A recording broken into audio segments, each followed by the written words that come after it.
Welcome to Boring History for Sleep, the channel that teaches you slightly excessive facts at 3 in the morning and then gently helps you forget them. Tonight's episode opens with a green leaf, a grumpy god, and the unsettling realization that humans have been experimenting with adulterating plants since they were inventing rituals and plumbing. So, tuck your blanket up to your chin, breathe slowly, and let me tell you about India's long and messy but surprisingly ceremonial relationship with cannabis. Long before the modern slogans, cafes, and legal debates, cannabis in ancient South Asia lived in three neighborhoods: medicine, ritual, and everyday life. It wasn't a single-purpose substance. It was textile, food, tonic, and sacrament depending on which person you asked, which temple you stood in front of, and how deeply you believed in gods who enjoyed a good nap. To make sense of it, we need to step back to a world that thought disease was often a spiritual disagreement, and that a decent herbalist could write both your prescription and your hymn. Let's start with a text that you probably won't read for bedtime reassurance, the Veda, composed over many centuries and folded into the much larger Vedic tradition. The Veda treats cannabis not as a party trick but as one of the Pancham Dravya, the five sacred plants. That categorization matters. By labeling something sacred, you don't just make it special. You institutionalize its use. It becomes part of ritual inventories, festival requisites, and the cognitive map of what a community considers holy. Imagine if someone in a later era declared coffee sacred, and suddenly your local temple had a barista. The point here is that cannabis was embedded in religious and social practice, not merely consumed in private. Now the mythology: Hindu law is patient, eccentric, and enjoys assigning origin stories that read like dream logic. One of the better-known tales connects cannabis to Shiva, the ascetic god who is paradoxically a destroyer and a patron of mysticism. The story goes that Shiva, displeased and exhausted with the world's noise, wandered off and encountered a plant. He consumed it, found solace, and then blessed the plant as a friend to meditators and mortals who sought transcendence. Whether or not you accept literal gods who discover herbs in remote places, the narrative function is clear. Cannabis gets divine endorsement. Divine endorsement in pre-modern societies is the aristocracy of cultural legitimacy. When a god approves, practices get preserved. That divine connection produced a very concrete practice: bang. If you want to imagine bang, think of a dairy-forward potion: milk, ground cannabis leaves, spices, sometimes nuts and sweeteners, akin to a ritual lassi that doubles as a meditative aid. It was not recreational in the modern, club-oriented sense. It was ritual and remedy. Sadhis, ascetic holy men, who often lived apart from society, consumed bang too, still there. Minds and deepened meditation. The logic is simple. Quieting the incessant chatter of the senses can help redirect attention inward. For meditators with few creature comforts, a plant that reduces anxiety and shifts perception was a useful tool. So yes, bang is an ancient iteration of pharmaceutical aid, albeit one that smelled like spices, and was unlikely to come with a printed leaflet of contraindications, but the story is not only spiritual, it is also medicinal. Indian medical systems like Ayurveda catalogued cannabis as a therapeutic agent. Classic Ayurvedic texts discuss its use as an analgesic, as an aid against insomnia, and as an appetite stimulant. This early pharmacology was empirical by necessity. The same herb that calmed nerves could, in different dosage or preparation, cause instability. The ancients noticed side effects, for instance, involuntary laughter or lethargy, and judged them accordingly. The sophistication here lies in categorization. Plant parts, preparations, dosages, and contexts mattered. They weren't merely getting high. They were experimenting with an ontologically complex organism that had multiple effects. The dual identity of cannabis, sacred and practical, points to a cultural flexibility. You could present the same plant at a festival altar or in a healer's kit. You could use it to consecrate a ritual or to lubricate the mind for poetry. Indeed, poets and mystics across Indian history have referenced Bangan-related concoctions as creative catalysts. There's a long human tradition of mixing inspiration and intoxication. India's twist was twofold: that tradition into an ethical and religious vocabulary.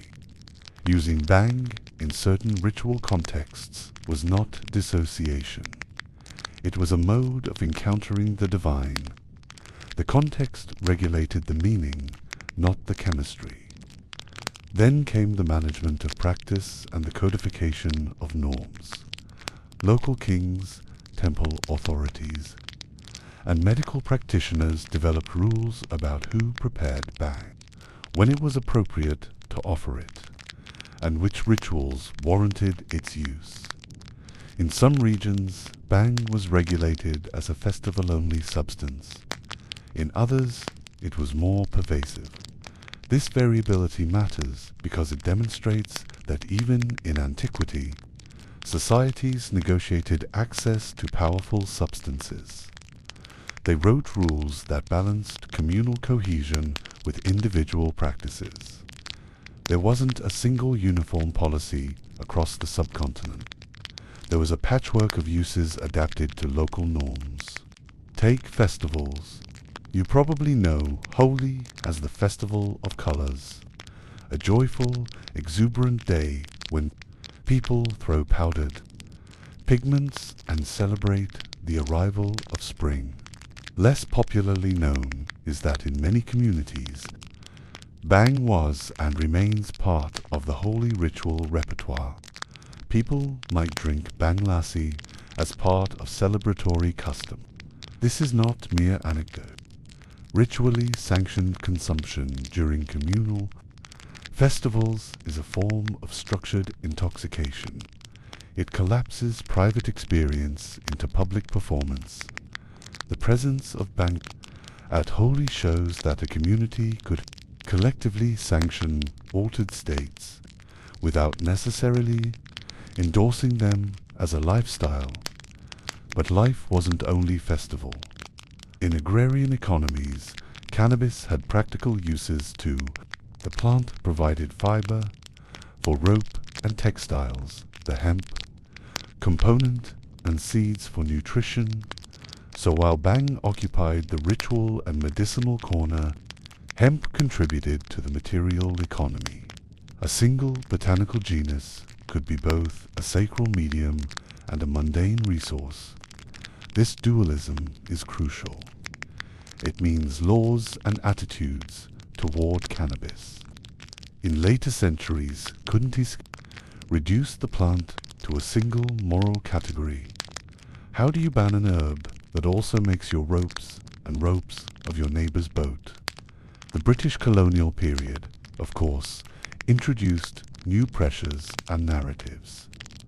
British administrators and scholars observed indigenous practices with a mixture of curiosity and Victorian moralism. In 1893, the British administration set up the Indian Hemp Drugs Commission to examine cannabis usage. It was a lengthy, surprisingly rigorous inquiry that produced several volumes. Its conclusion was not sensational. Moderate use appeared to be non-pathological and often integrated into social, ritual, and medicinal contexts without rampant social collapse. The report's measured tone is worth remembering because it complicates the later, simpler narratives. The colonial era didn't invent alarm about cannabis everywhere.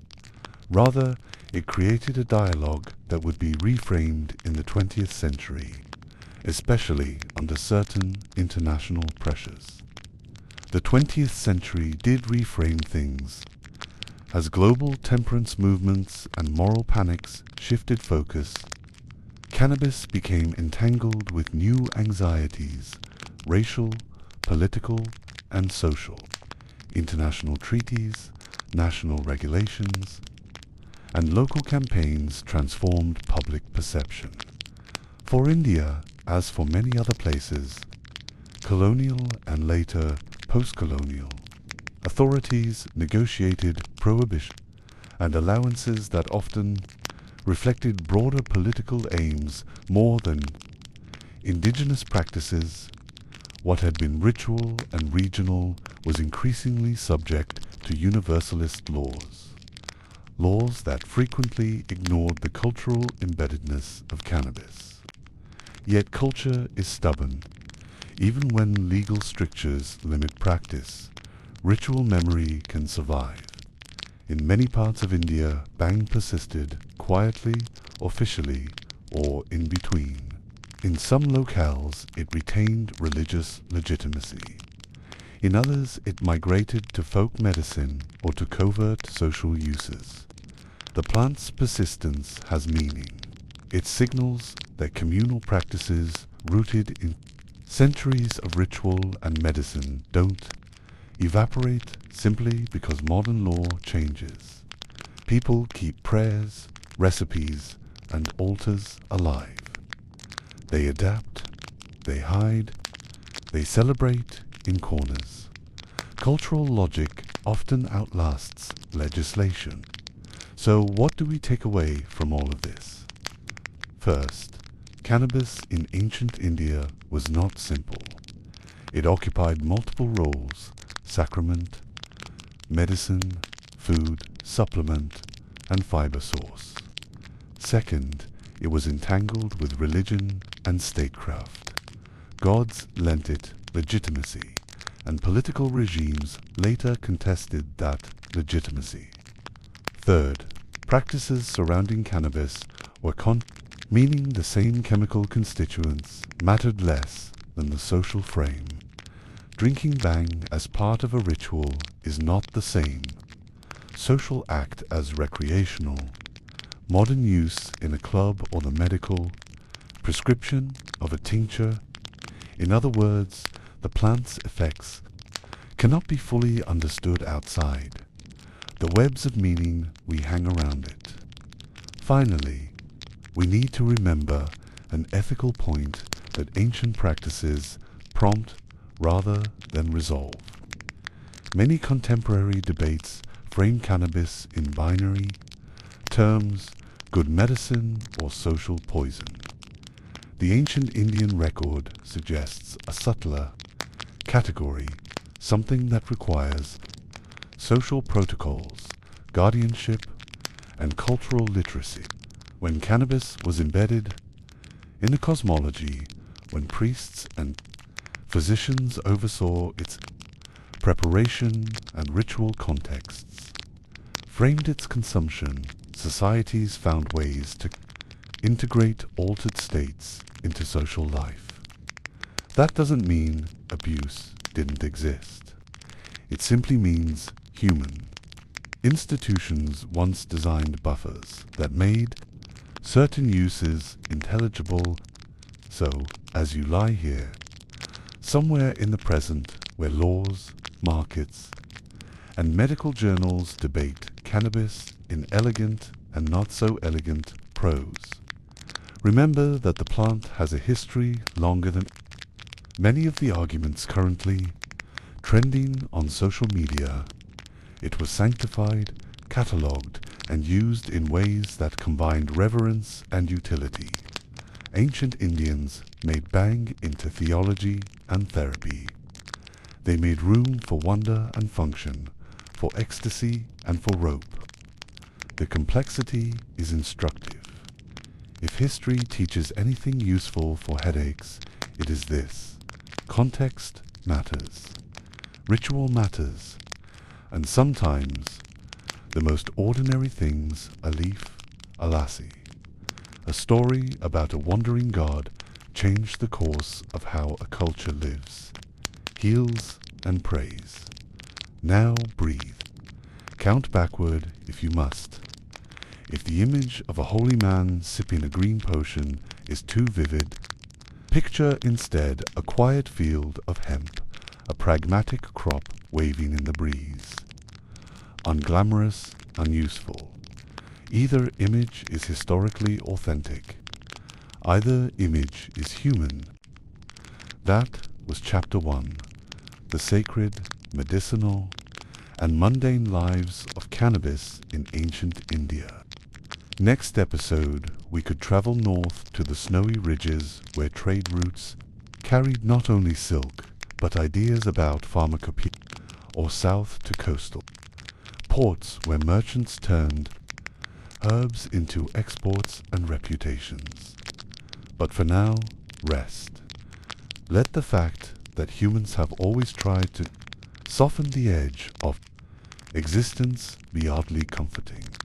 If the ancients needed a leaf to find their center, maybe it's not such a scandal when modern humans keep searching for their own small sanctuaries, whether plant-based, ritual-based, or merely a good night's sleep.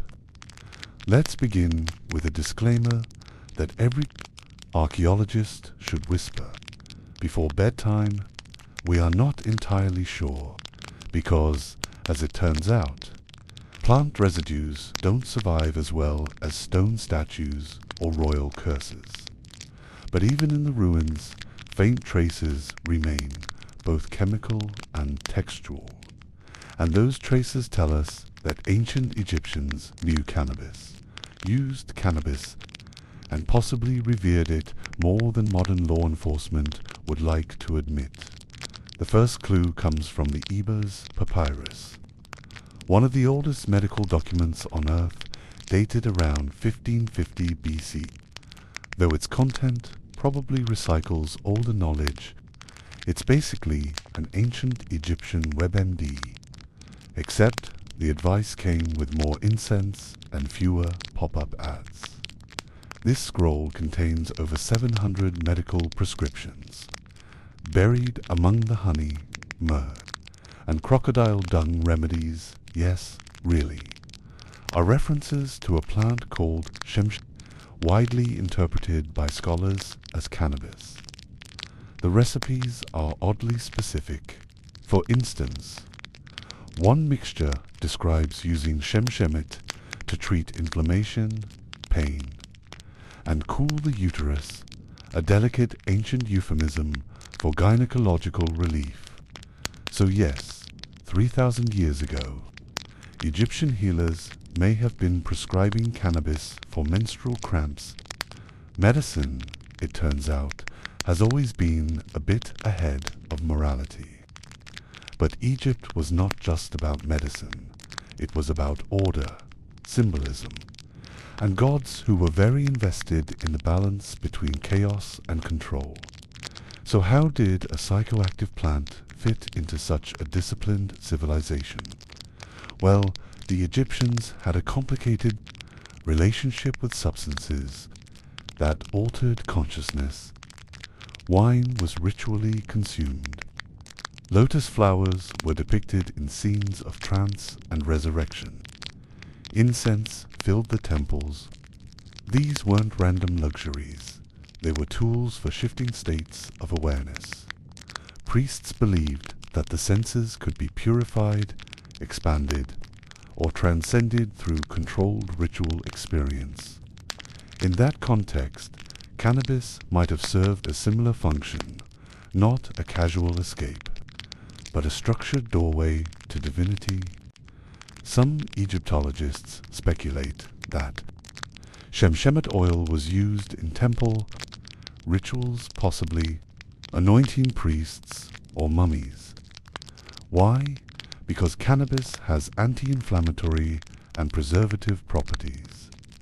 If you're embalming a king for eternity, you want something that smells decent and lasts. And if you're preparing for a sacred ceremony, an aromatic oil that calms the body and clears the mind would be very convenient. Picture it, a dimly lit temple, hieroglyphs glowing in torchlight, the air thick with incense. A priest mixes sacred oils, including cannabis extract, while chanting hymns to Ra. The mind softens, the senses sharpen, and somewhere between the mortal and divine, consciousness becomes elastic.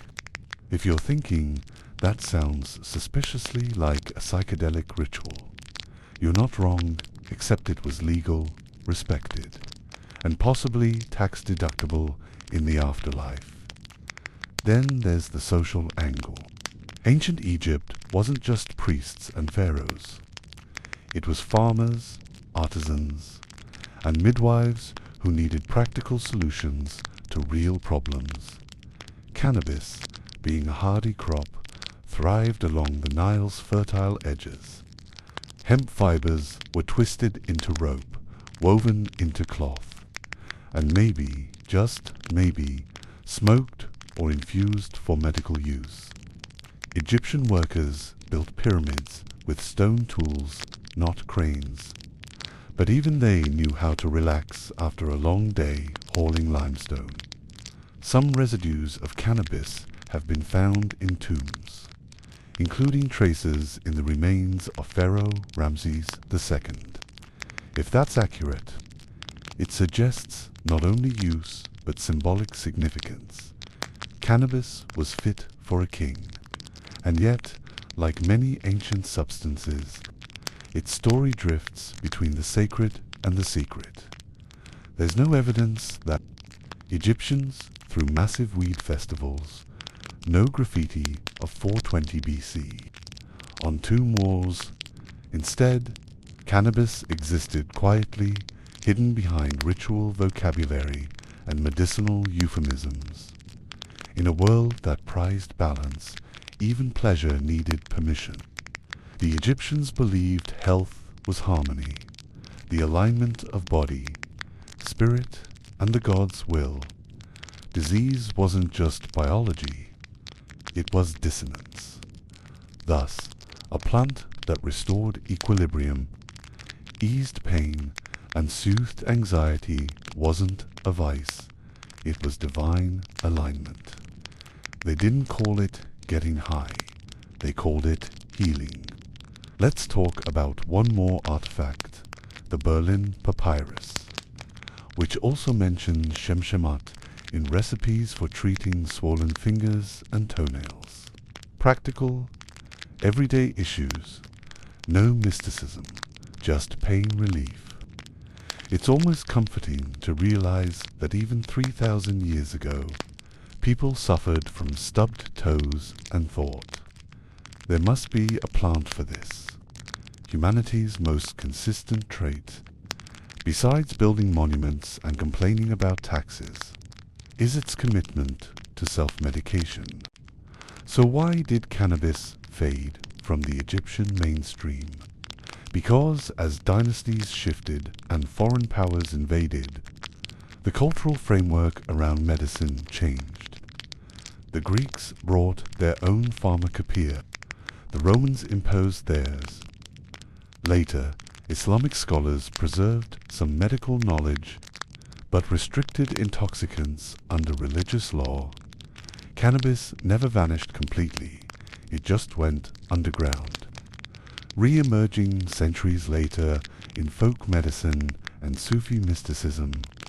What was once divine medicine became questionable behavior. Time, as always, rewrites morality, but for the Egyptians themselves, there was no sharp line between science and spirituality. Healing rituals, anatomical understanding, and metaphysical belief were woven together like linen around a mummy. So when they used cannabis, whether inhaled, ingested, or anointed, they weren't indulging in escapism. They were tuning themselves to the frequencies of gods who ruled everything from harvest to heartbeat. Modern readers might roll their eyes at that, but pause for a moment.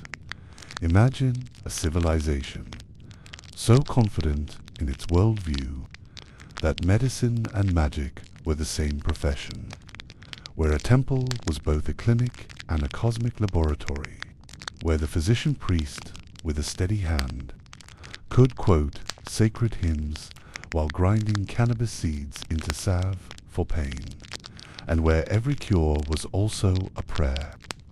There's something strangely modern in that, not in the science, but in the sentiment, because even today, whether it's pharmaceutical research or herbal tea, humanity is still trying to balance chemistry and comfort.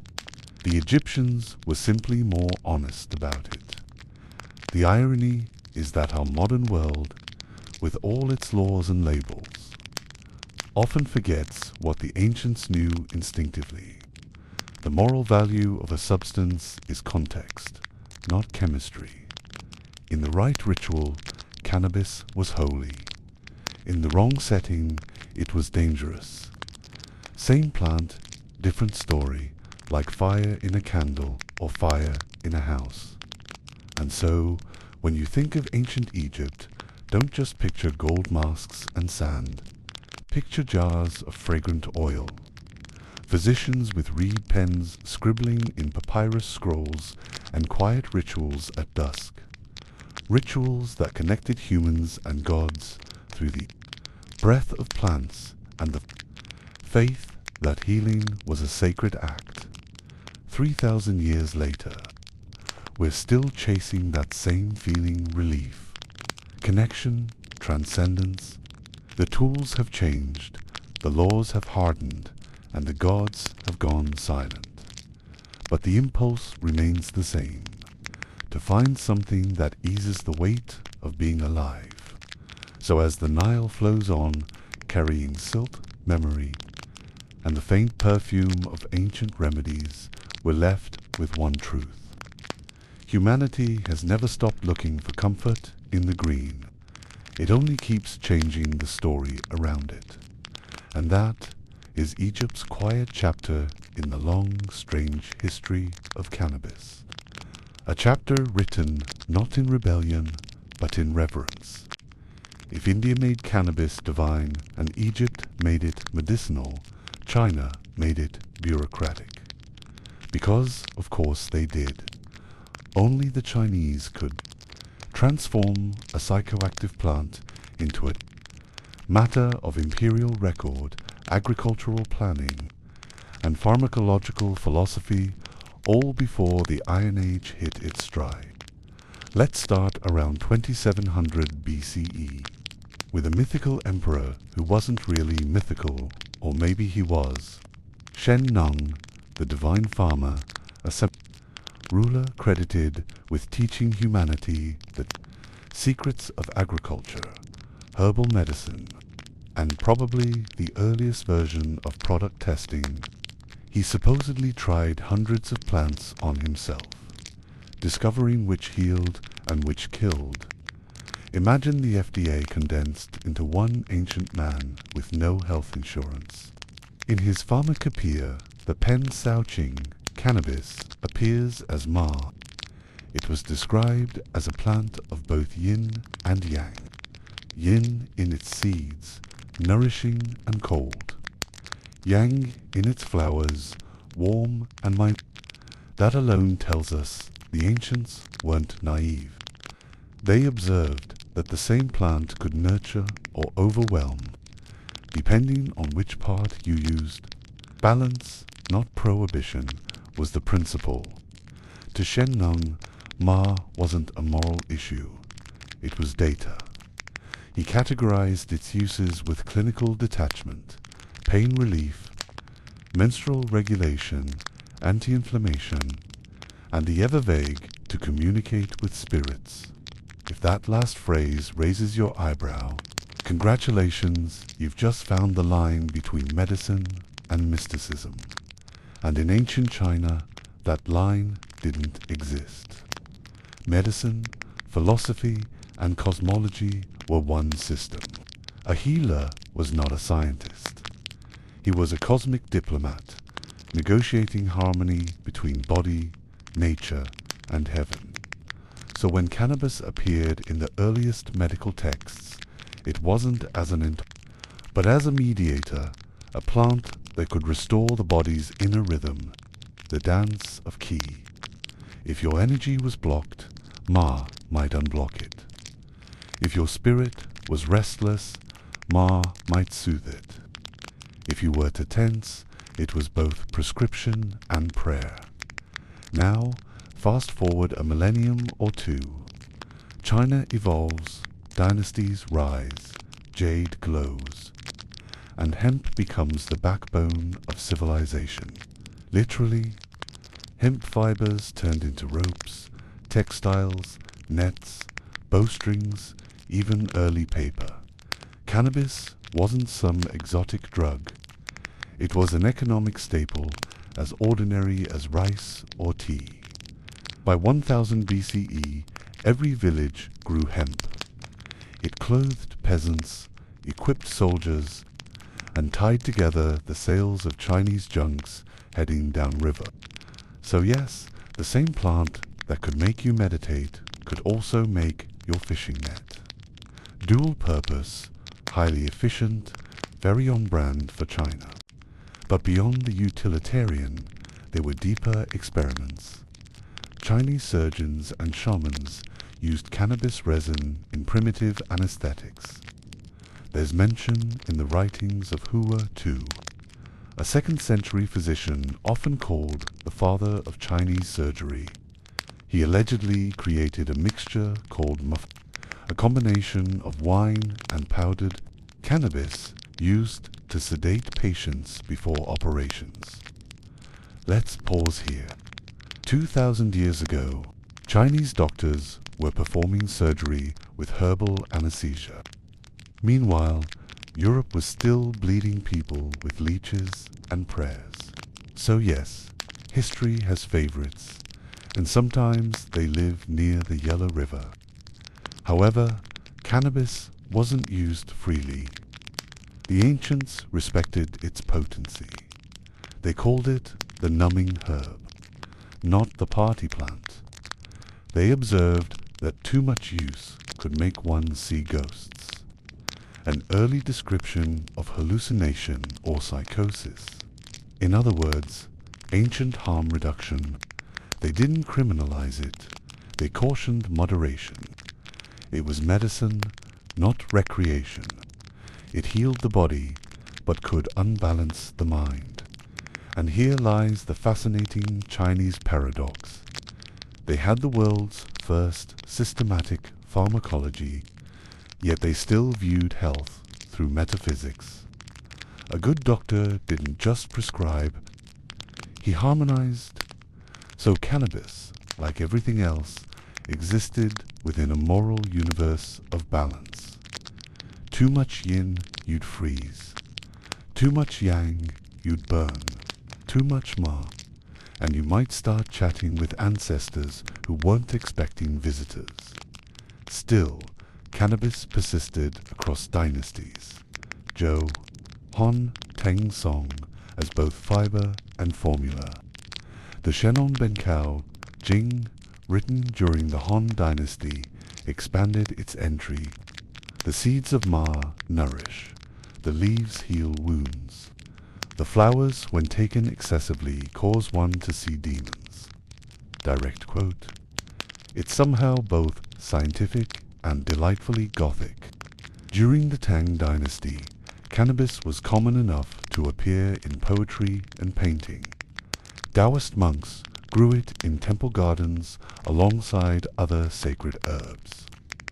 Using it in incense or alchemical rituals, they weren't getting high. They were chasing immortality, a concept only slightly less absurd than chasing productivity. For the Taoists, altered perception was a tool for spiritual refinement. They inhaled, meditated, and wrote about dissolving into oneness with the cosmos. Modern translation, stoned but enlightened. Meanwhile, commoners were just trying to survive. For peasants, ma meant rope, food, or medicine for aching joints after harvest. The seeds were roasted and eaten, rich in oil, protein, and omega-3 south, essentially ancient trail mix. Cannabis wasn't a class symbol, it was a companion plant woven into every layer of daily life. From emperor to farmer, everyone touched ma, though few spoke about its other powers openly. Interestingly, the character for ma still survives in modern Chinese, used in words meaning hemp, numb, or tingling. It's linguistic archaeology, the ghost of a meaning buried in plain sight. You can still feel its echo every time someone in China says ma la. The famous numbing spicy flavor of Sichuan cuisine, that tingling sensation, a culinary descendant of the same concept: stimulation, balance, numbness. The idea of ma still lives in the language disguised as seasoning. So what does this tell us about how ancient China understood consciousness? Simple. They didn't fear it. They managed it. Cannabis was part of the same continuum as ginseng, wine, and tea substances that moved qi, calmed spirits, or enhanced clarity. The moral value lay in intention. Using ma to heal was virtuous. Using it to escape was ignorance. And using it without understanding was foolish. There's something quietly sophisticated about that. While much of the modern world argues over legality, the ancients asked a deeper question. What is the right relationship between human and plant? It wasn't about control. It was about coexistence. Of course, politics eventually caught up. By the Ming and Qing dynasties, Confucian ethics grew stricter, and anything that altered the mind too much was frowned upon. Yet, even then, no emperor outright banned cannabis. It simply faded into the background, a humble herb overshadowed by opium's later arrival. When opium entered China centuries later, it stole the stage and the outrage. Cannabis was forgotten, too mild to ruin, too old to ban. Still, the ancient records remained. Thousands of herbal manuscripts kept its memory alive, copied and recopied by scholars who never imagined that one day the plant would be illegal on half the planet. They treated it with clinical respect, neither demonized nor glorified. It was simply another tool in nature's cabinet, waiting for the wise to use correctly. So when we look back now, from the sterile labs and legal debates of the 21st century, we might envy that calmness. Ancient China didn't separate medicine and spirituality. They didn't turn healing into profit or paranoia. They wrote simply, "This plant cools the body, relieves pain, and opens the gate between worlds. Use with care. That's not stoner talk. That's civilization speaking. And as the night deepens, imagine the soft rustle of hemp fields under the moonlight, farmers bundling stalks, scholars writing by oil lamp, and Taoists burning incense that smelled faintly herbal. Somewhere, a physician writes down another formula, whispering gratitude to Shen Nong for his courage to taste everything, even the dangerous things, because that's what science really is, faith disguised as curiosity. So ends Chapter 3. The Emperor's Herb, the Healer's Ally, and the Farmer's Rope, a plant that bound ancient China together more tightly than any law or dynasty could. Last time, we followed hemp through the disciplined gardens of China, where it was catalogued, harvested, and occasionally smoked by accident. Tonight, we move west to Greece, the land of marble statues, impossible logic, and men in sandals debating whether reality exists while ignoring their unpaid debts. If you think ancient Greeks were too busy inventing democracy to get high, think again. They had wine, they had opium, and tucked discreetly in their medical manuals, they had cannabis. The Greeks didn't worship it like India, or embalm with it like Egypt, or catalog it like China. They simply used it pragmatically, almost boringly, as a medicine, and occasionally a polite excuse to zone out. Our story begins, as so many Greek stories do, with Herodotus, the father of history, also arguably the father of In his histories, written around 440 BC, Herodotus describes a curious northern tribe called the Scythians, fierce horsemen from the steppes who enjoyed taking steam baths with burning hemp seeds. They would sit in a tent, toss cannabis onto hot stones, inhale the vapors, and according to Herodotus, howl with joy. That's right, the world's first recorded hotbox. Herodotus doesn't explicitly say the Greeks did the same, but you can imagine someone reading that and thinking, maybe the Scythians are onto something. Greek curiosity being what it was, experiments probably followed, because if a culture that questioned the meaning of justice could also invent theater and geometry, it could certainly figure out how to roll a primitive joint. But for the Greeks, cannabis was more often medicinal than recreational. The physician, in his 1st century De Materia Medica, lists cannabis under its Greek name cannabis. He describes 2 varieties, the cultivated kind for rope and the wild kind for medicine. He notes that the seeds, when eaten in excess, diminish sexual potency, and that the juice from the plant could be used to treat ear pain and inflammation. So yes, ancient Greeks were dripping cannabis oil in their ears, not their playlists. Hippocrates, the father of medicine, didn't write directly about cannabis, but his school did. They mentioned herbal poultices for swelling and pain, almost certainly referencing hemp extract. It was used for postpartum pain, bruises, and wounds. In other words, the ancient Greek pharmacy had weed. It just didn't advertise it. Now, Greece at that time wasn't one country. It was a collection of fiercely independent city-states, each with their own gods, dialects, and levels of tolerance for public weirdness. Athens had philosophers and theater. Sparta had discipline and absolutely zero sense of humor. So attitudes toward mind-altering substances varied. But the Greeks also feared mania, madness, excess, loss of control. Their tragedies warned against hubris, against crossing limits meant for gods.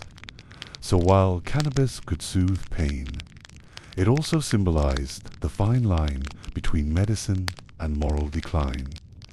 It's oddly poetic that the same civilization that invented logic also understood the seduction of chaos. The philosopher Democritus, the atom guy, centuries before microscopes, wrote about a potion called pot, a mixture of cannabis and wine used to induce euphoria.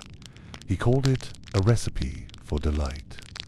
So yes, a pre-Socratic philosopher literally wrote down an ancient cocktail recipe for getting pleasantly buzzed. Take that, Plato. Speaking of Plato, he never mentions cannabis directly, but his student Aristotle does mention intoxicating vapors that alter perception and reveal hidden truths. Was it cannabis? Possibly. Or maybe it was just Greek incense, strong enough to make anyone see Zeus.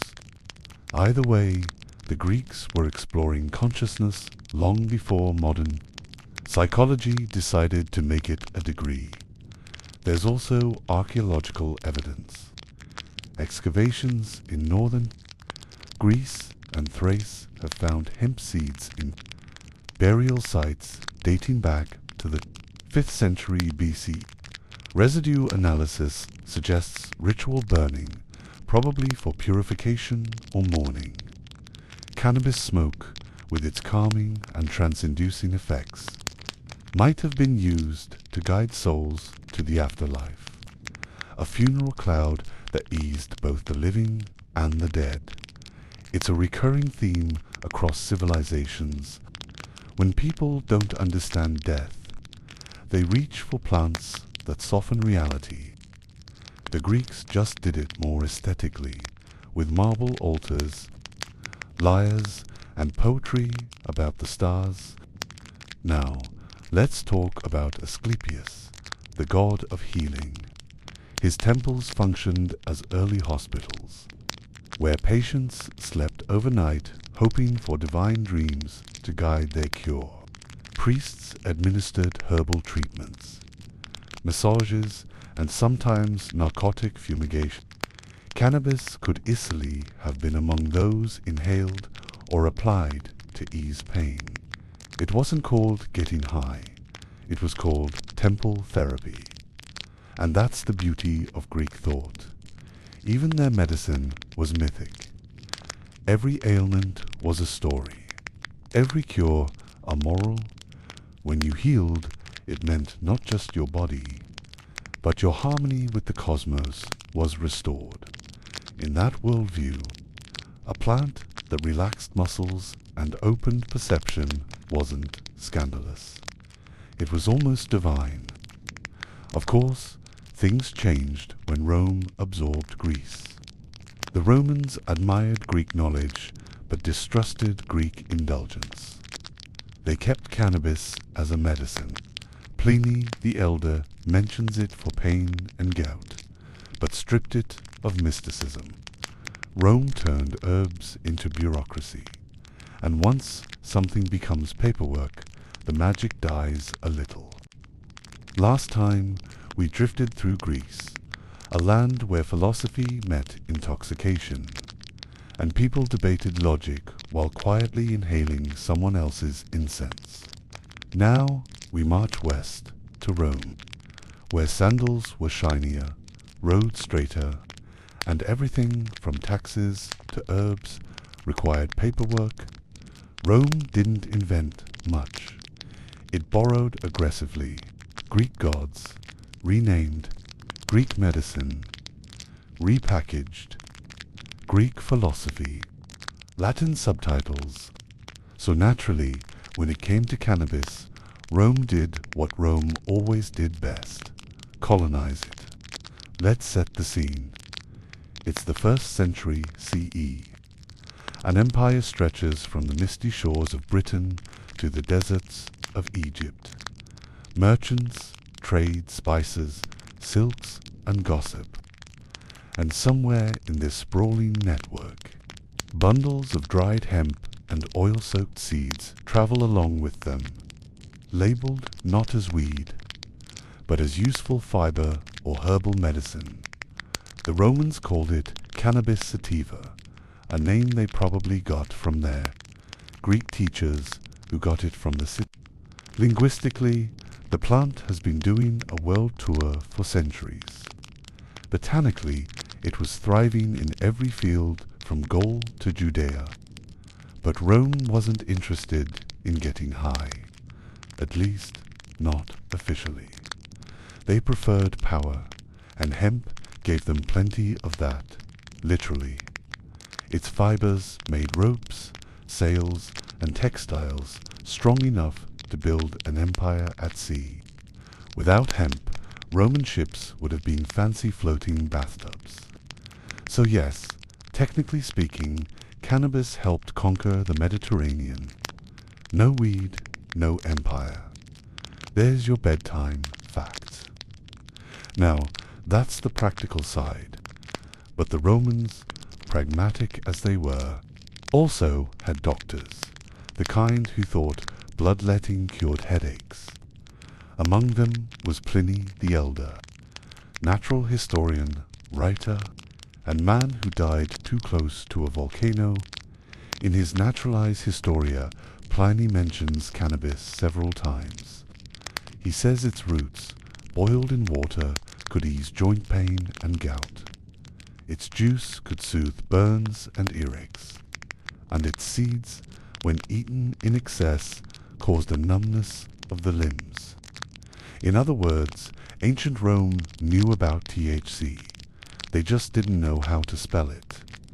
Then came Dioscorides, the Greek doctor working for the Roman army, who basically wrote the ancient world's pharmaceutical Bible, De Materia Medica. He described cannabis as useful for making rope, but also warned that its seeds produce dryness and, when eaten in quantity, dull the mind. A poetic way of saying, don't eat the whole bag, Marcus.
The philosophers, meanwhile, kept their distance.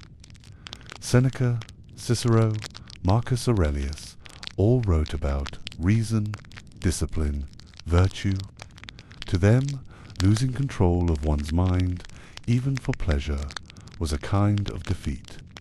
If you wanted peace, you meditated. If you wanted joy, you contemplated the cosmos. If you wanted pain relief, you prayed. They didn't need cannabis. They had existential dread.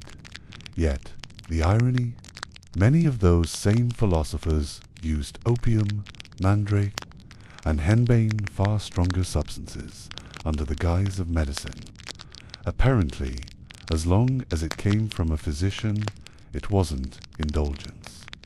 It was philosophy with side effects. That's Rome for you. Rules for thee, incense for me. By the 3rd century CE, cannabis was everywhere in the empire, farms, temples, and medicine cabinets, but nowhere in art or literature. It was invisible, like the empire's quiet addiction to order. You could find it in a healer's recipe or a sailor's rope, but not in a poet's verse. The Romans didn't romanticize it like the Indians, or elevate it like the Egyptians. They just used it efficiently, bureaucratically, almost reluctantly.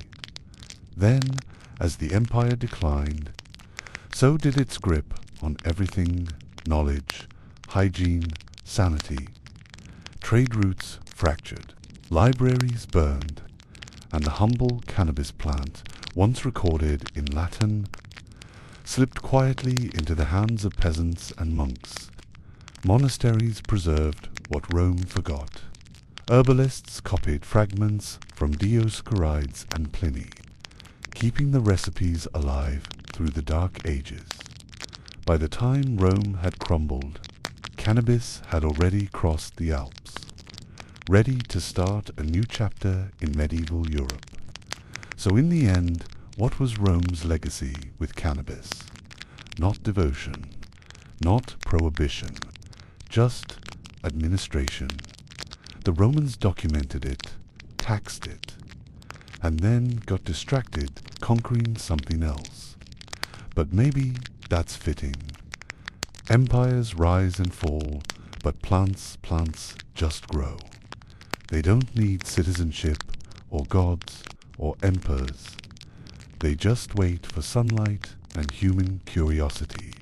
And as we'll soon see, medieval Europe had plenty of both, plus a few monks who took their herbal medicine just a little too seriously. The Roman Empire is gone.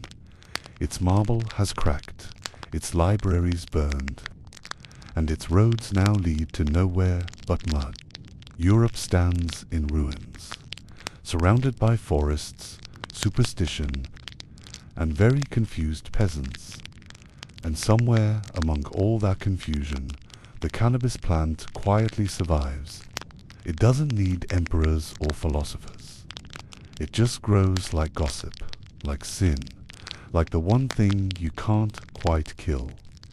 If history were a garden, cannabis would be the weed that keeps returning no matter how many times humanity pretends to be done with it. This is the Middle Ages, 1,000 years of plagues, prayers, and bad dental hygiene. People believe illness is caused by demons, astronomy, or possibly both. Doctors wear bird masks. The church controls the printing press, the universities, and your afterlife. So naturally, the idea of medicine gets complicated. But the monks, those quiet, cloistered scribes copying ancient texts by candlelight, they keep knowledge alive.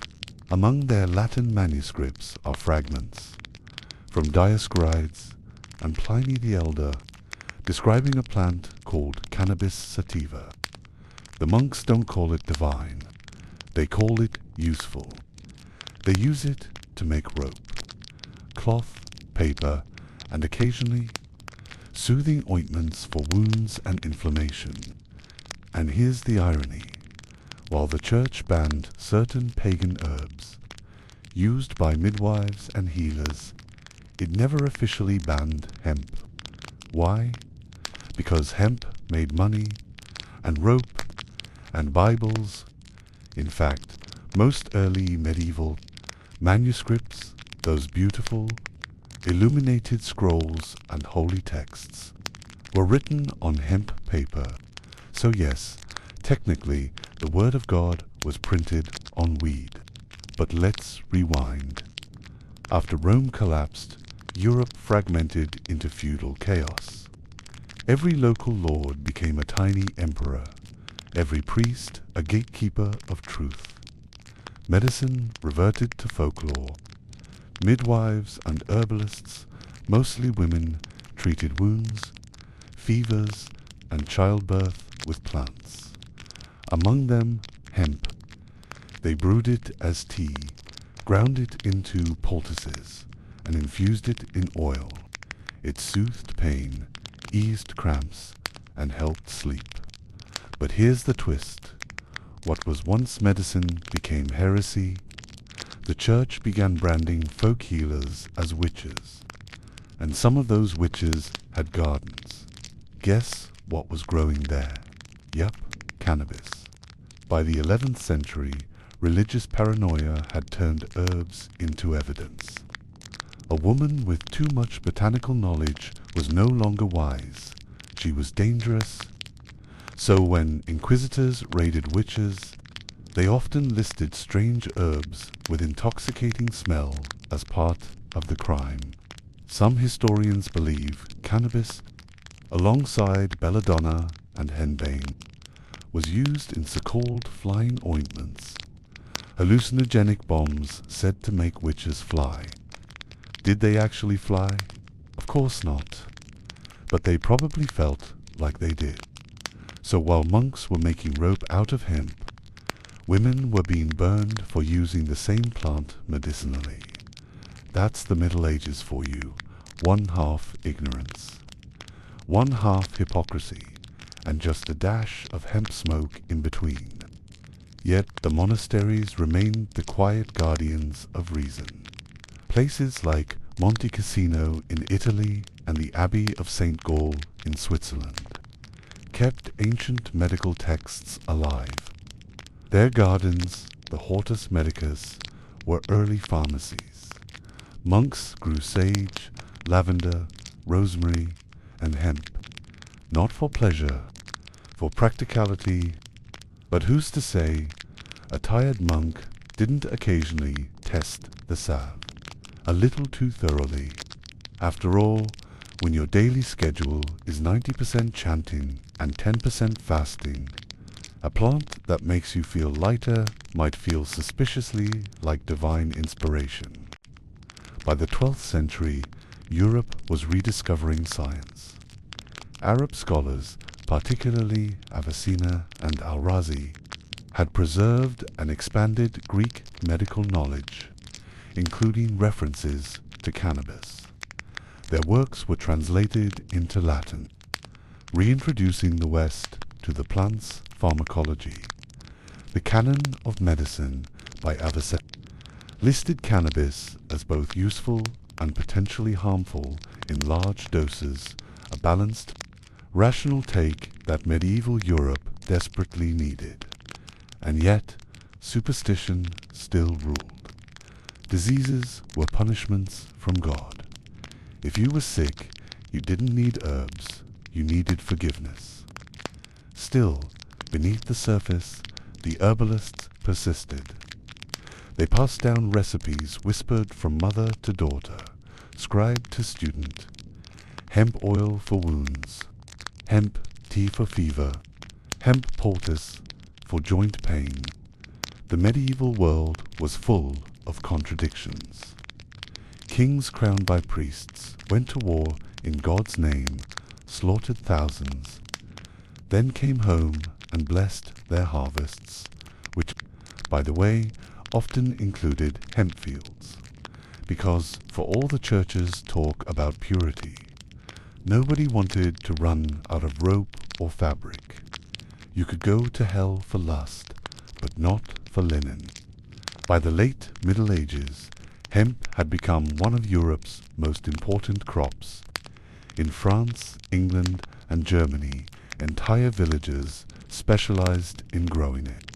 Hemp cloth was rough but durable, the medieval version of sailors relied on hemp ropes and sails. So did merchants, explorers, and crusaders. Without it, ships couldn't sail and commerce would collapse. Which means, once again, cannabis helped build civilization, just quietly this time. Under a cross instead of a crown. Let's talk medicine again. One of the best surviving herbal texts of the era, Hortus Sanitatis, the Garden of Health. 1491 includes cannabis in its entries. It claims the plant dispels flatulence, warms the stomach, and removes pain of the joints.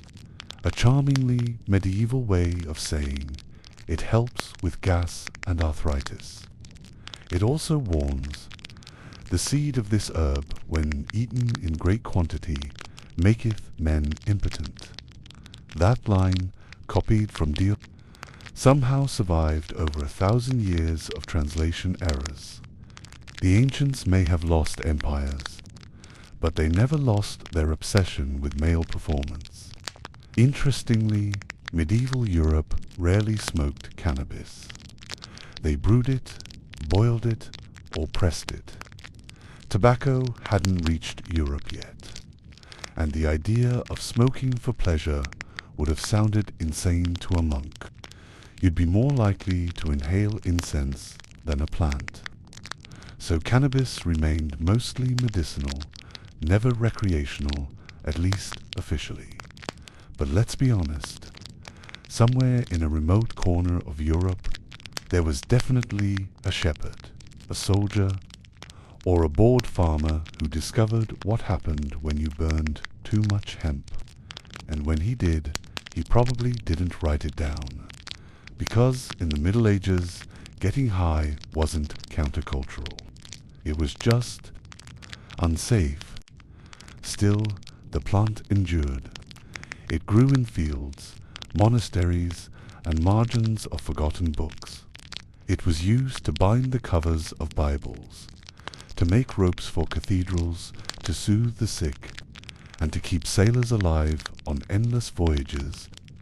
While kings and popes fought over power, cannabis quietly built the ships that carried their armies. And that's the strange beauty of history. Power shouts, but plants whisper, and over centuries, the whispers always last longer. By the 15th century, Europe was on the edge of transformation. The Renaissance was dawning. Printing presses made with hemp paper spread knowledge faster than ever before. Explorers were ready to sail beyond the known world, their ships powered by hemp sails and rope, and soon that same plant would cross the Atlantic and take root in a new world, one that would both celebrate and criminalize it. But that's a story for another night.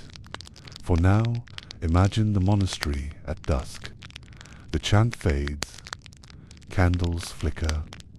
Somewhere in the cloister garden, dew settles on leaves that have seen Rome fall and empires rise again. The monk closes his book, bound in hemp and truth. The air smells faintly of herbs, smoke, and eternity. The year is 1492. Columbus hasn't yet realized he's lost. Europe is buzzing with curiosity, and the sails carrying him west are made entirely of hemp. That's right, the New World was literally discovered by a guy floating on a plant that governments will one day outlaw. The irony is so thick you could weave it into another sail. As Europe bursts into the age of exploration, hemp becomes one of the most valuable crops on Earth. Why? Because ships run on it. Every rope, every net, every thread of canvas, hemp. No hemp, no voyages, no voyages, no empires. And so, in one of history's least acknowledged partnerships, cannabis quietly fuels the birth of colonialism. But this isn't about kings and maps. It's about migration, not of people, but of plants. And cannabis, ever the traveler, crosses the Atlantic with them. Not as a party favor, as an industry. By the 16th century, Spanish and Portuguese sailors are hauling hemp everywhere to the Caribbean. to South America, to the coasts of Africa. They bring both Cannabis sativa, the tall, fibrous one used for rope, and Cannabis indica, the shorter, more potent one used for medicine. The two species mingle, interbreed, and adapt to new climates. While explorers plant crosses, the plant just plants itself. Let's start with the Spanish colonies. Hemp cultivation begins in Chile around 1545, mostly for naval supplies. The Spanish crown even issues royal orders demanding colonists grow hemp, because the empire's ships keep eating ropes faster than they can make them. In Peru and Mexico, hemp follows suit, grown on haciendas, processed by indigenous labor, and sold to the same empire that taxed the sun. It was efficient, it was profitable, and it was the beginning of global hemp capitalism. Meanwhile, the Portuguese introduced cannabis to Brazil and their African colonies, where it merges with local traditions of plant medicine. In sub-Saharan Africa, cannabis had already been used for ritual and healing, long before the Europeans showed up. The Portuguese didn't so much introduce it as a rename. It unclaimed discovery, a habit they applied to entire continents. Africans called it diamba or liamba and smoked it socially, medicinally, and spiritually. By the time it reached the Americas, cannabis wasn't just European, it was global. Now, let's head north to the English colonies. The 1600s, Jamestown, Virginia. A swamp pretending to be civilization. The settlers are starving, miserable, and full of dysentery. But the British Crown doesn't care. It wants hemp. So King James I issues a royal decree. Every colonist shall sow 1 acre of hemp. Yes, the very same king who gave us the King James Bible also made weed mandatory. Every farmer in Virginia was legally required to grow it, not to smoke, but to ship. Hemp fiber was so vital that it was accepted as tax payment. So technically, early Americans paid their taxes in weed. Try that today and see how far it gets you. By the 18th century, hemp is everywhere in colonial America. George Washington grows it at Mount Vernon. Thomas Jefferson writes about its agricultural value. Benjamin Franklin uses hemp paper in his printing shop. If the Founding Fathers were alive today, they'd be on every government watch list. And the first American flags, some were likely woven from hemp. So yes, freedom itself may have flown on weed. But again, this isn't about the high. It's about the harvest. Colonial hemp was industrial, not intoxicating. It powered trade, built ships, and clothed armies. Nobody was rolling joints at the Boston Tea Party. They were rolling rope for the British Navy. Yet even in the New World, the plant carried its dual identity, sacred to some, suspicious to others. Indigenous peoples had their own herbal traditions, often involving plants with psychoactive properties. When African slaves were brought to the Americas, they brought cannabis rituals with them, smoking it in pipes, using it in songs and ceremonies for connection and healing. This was ganja's cultural rebirth, a fusion of African spirituality, Indian botany, and colonial circumstance. In the Caribbean, especially in Jamaica, enslaved Africans and indentured laborers from India worked side by side on sugar plantations. They shared language, music, and yes, cannabis. The Indians called it ganja. The Africans called it kaya. The Europeans called it that strange, smelly herb the workers use. Over time, those worlds blended into something new, a spiritual practice where smoke became prayer and pain became rhythm. So while Europe industrialized hemp, the New World spiritualized it again. History, it seems, is a circle with a very relaxed center. Meanwhile, back in Europe, the Age of Enlightenment was dawning. Science was in, religion was confused, and explorers began writing travel journals that doubled as psychedelic tourism brochures. French and British writers in North Africa described cannabis use with fascination and horror, calling it the madness of the Orient, which in colonial language meant they're doing something we don't understand, but we secretly want to try, and they did try. By the late 1700s, French soldiers returning from Egypt during Napoleon's campaign brought back more than souvenirs. They brought hashish, concentrated cannabis resin. Napoleon, ever the fun police, banned it immediately, which, predictably, only made everyone more curious. Hashish soon reached Parisian salons, inspiring writers, painters, and poets. By the mid-1800s, members of La Club des Hashishans, a group of artists including Baudelaire and Dumas, were holding hash parties in Paris, claiming to unlock creative visions. So yes, the same empire that banned cannabis in its colonies ended up getting high on it in their own capital. Consistency has never been humanity's strong suit. Back in the Americas, hemp production exploded. Ships, clothing, paper, sales, everything needed it. But a quiet shift was coming. Industrial cotton and synthetic materials would soon replace hemp's dominance. And with that, cannabis would lose its respectability. As the 19th century rolled in, its image fractured again.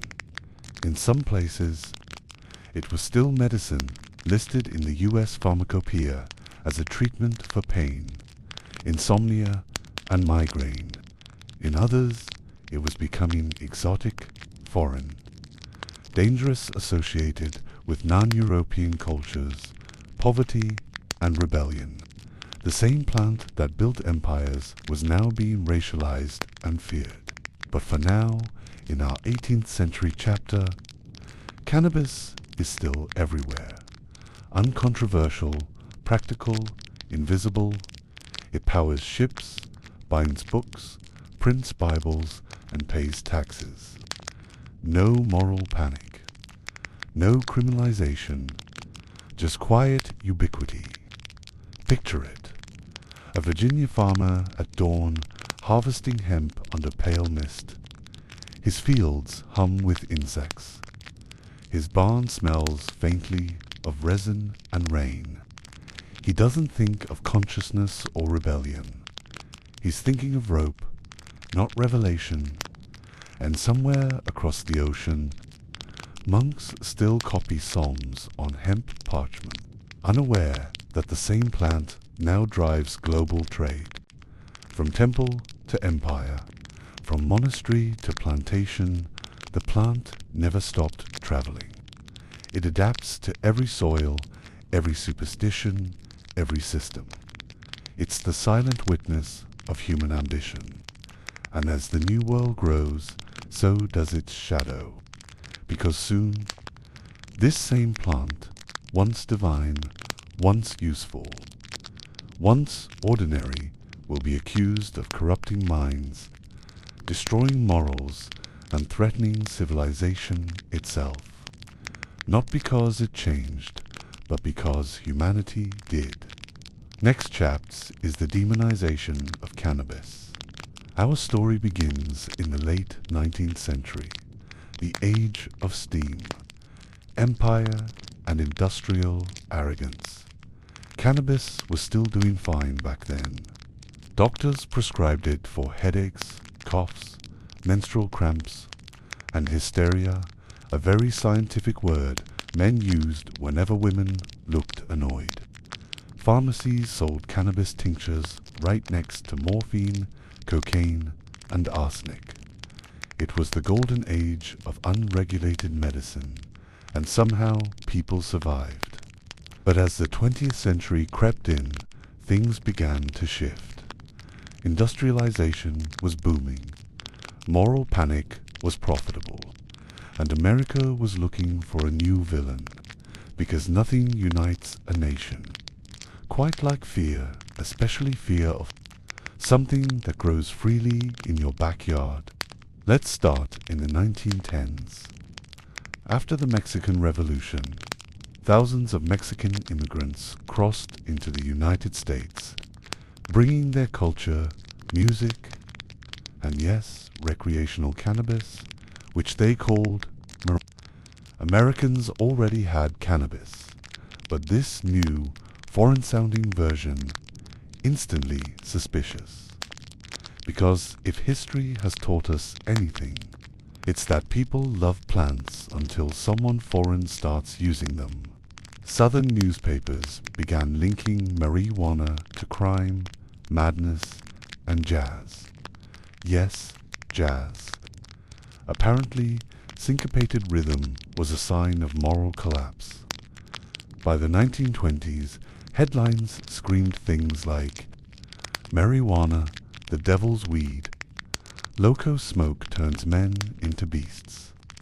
Spoiler, it didn't. But the story was too juicy to fact-check.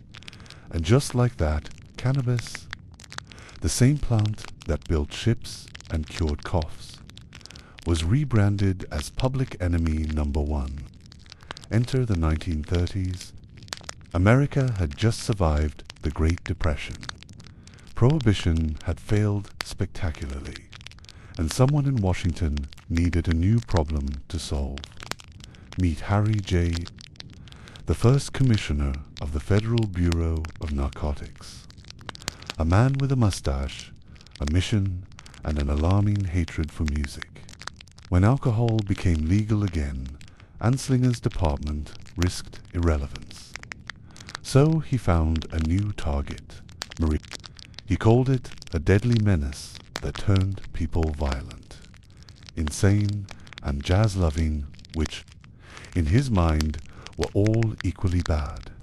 Anslinger launched a nationwide propaganda campaign that would make modern marketing executives weep with admiration.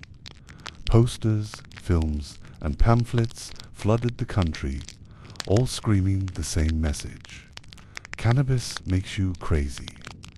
The most infamous of these was the 1936 film Reefer Madness, a cinematic masterpiece so hysterical it's now a comedy. In the movie, wholesome teenagers smoke one joint and immediately descend into chaos, murder, insanity, jazz, piano, the whole thing. If only real life were that exciting. But it worked. Fear sells. And by 1937, Congress passed the Marijuana Tax Act, effectively criminalizing cannabis across the United States. Meanwhile, science tried to say something. In 1938, the LaGuardia Report, commissioned by New York's mayor, concluded that cannabis didn't cause violence, insanity, or jazz addiction.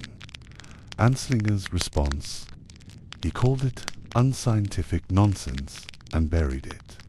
Because when propaganda meets data, propaganda usually wins. Across the ocean, Britain followed suit, influenced by the same colonial paranoia that had once demonized opium and hashish.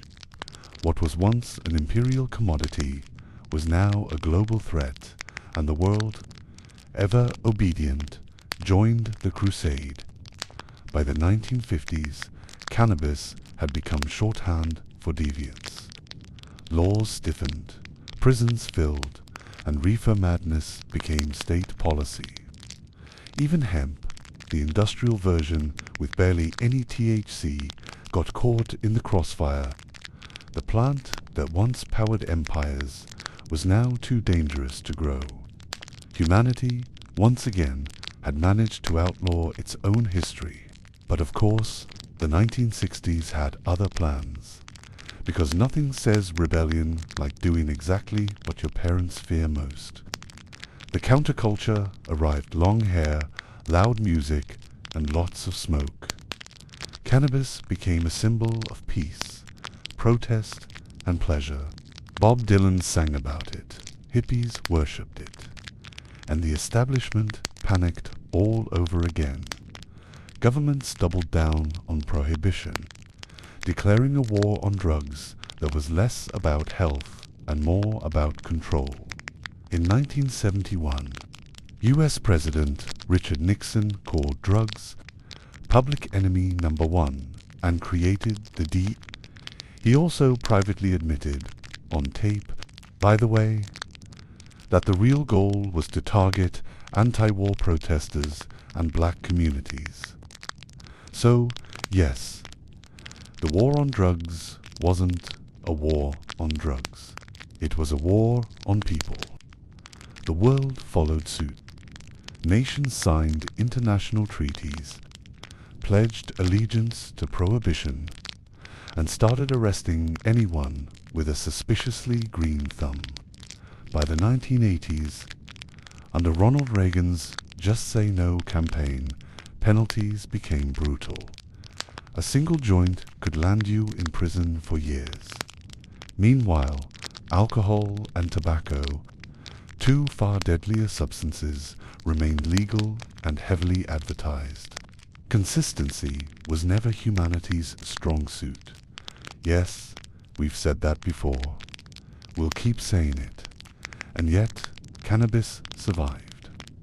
Quietly, patiently, in the shadows, in basements, in songs and stories and whispered jokes.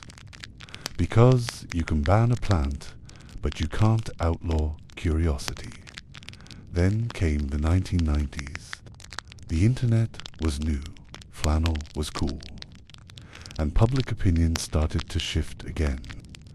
Doctors and patients began speaking up, arguing that cannabis helped with chronic pain, nausea, epilepsy, anxiety. Science returned from exile with actual data this time, and people listened. California legalized medical marijuana in 1996. Then came Oregon, Washington, Alaska, and beyond. One by one, states began to undo nearly a century of hysteria. Canada legalized it nationally.